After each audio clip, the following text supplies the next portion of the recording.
Welcome to Storytime. Today I'm going to read Gary. Story and Pictures by Leila, Rudge. Most of the time, Gary was just like the other racing pigeons.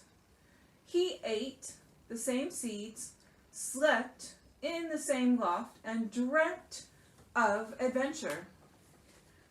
But on race days, when the pigeons set off in the travel basket, Gary stayed at home.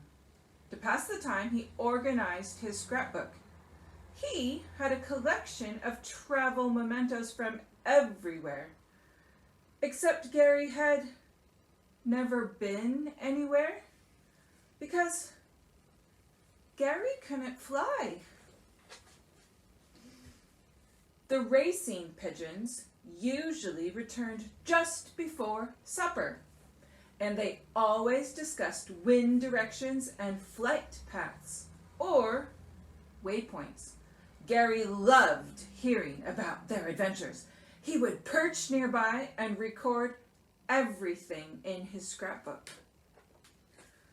Until one night, Gary leaned a little too far and lost his balance. His scrapbook flew up into the air. Gary fell down to the bottom of the loft, and they both landed in the travel basket with a bump. The next day was race day, and Gary was a very long way from home. By the time Gary woke up, the sky was full of feathers and flapping wings. The racing pigeons were racing.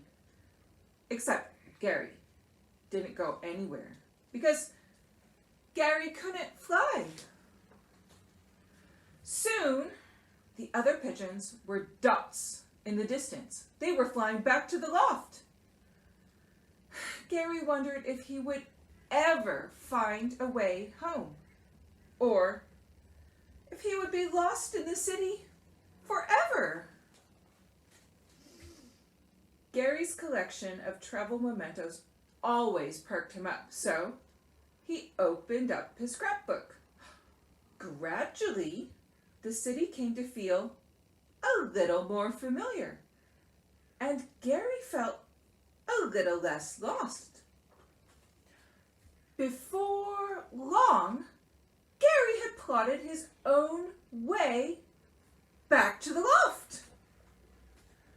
Gary arrived home just before supper with all sorts of new travel mementos for his scrapbook and the most adventurous adventure story.